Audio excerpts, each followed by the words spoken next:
Friends, நாங்கள் கவிதா செந்தில். எல்லோரும் நல்லா இருக்கீங்கன்னு நம்புகிறேன். இப்போ நீங்கள் பார்த்துட்ருக்குற மல்லிகைப்பூ இட்லியும் கொத்தமல்லி சட்னியும் தான் எப்படி பண்ணுறதுன்னு பார்க்க போகிறோம் நம்ம இன்றைக்கி. வாங்க நம்ம எப்படி பண்ணுறதுன்னு வீடியோக்குள்ளே போயிடலாம். அடுப்பில் கடாய் வச்சுட்டு தாராளமாக எண்ணெய் விட்டுக்கோங்க. கடலப்பருப்பு ஒரு 3 ஸ்பூன், உளுந்தம்பருப்பு 3 ஸ்பூன் போட்டுக்கோங்க. கொத்தமல்லி 1 ஸ்பூன், ஜீரகம் 1 ஸ்பூன், மிளகு ஒரு 10 மிளகு, ஒரு 20 பல் பூண்டு, ஒரு கோழிக்குண்டு சைஸ் புளி, 2 பச்சை மிளகாய். இதை போட்டு நல்லா அந்த பச்சை வாசனை போகிற அளவுக்கு நல்லா ஃப்ரை பண்ணுங்கள். அது ஓரளவுக்கு ஃப்ரை ஆனதுக்கப்புறம் ஒரே ஒரு தக்காளி பழம், பெரிய தக்காளி பழமாக எடுத்து உள்ளே போட்டுக்கோங்க.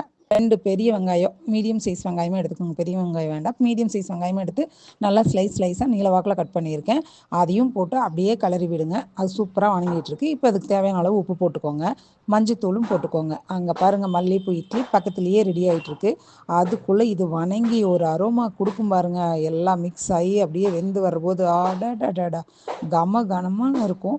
அதுக்கப்புறமா நான் அது மேலே கொத்தமல்லி தழை, கருவேப்பிலை ரெண்டையும் போட்டேன். கருவேப்பிலை சும்மா டேஸ்ட்டுக்கு, கொத்தமல்லி தழை உள்ளே போட்டு நல்லா சுருண்டு வர அளவுக்கு வணக்கிக்கிங்க. இப்போ அதுக்கு ஓகே, எல்லாம் வணங்கிடுச்சு. ஃபைனலாக நம்ம கொஞ்சமாக தேங்காய் நிறைய போடாதீங்க. ஏன்னா நம்ம மதியம் வச்சுருந்தோன்னா தேங்காய் பூ போட்டிருந்தா கெட்டு போயிடும். அதனால் சும்மா லைட்டாக போட்டுட்டு கொரகொரப்பாக அரைச்சிக்கோங்க. ஃபைனாக அரைச்சிங்கன்னா எப்பவுமே கொத்தமல்லி சட்னி நல்லா இருக்காது.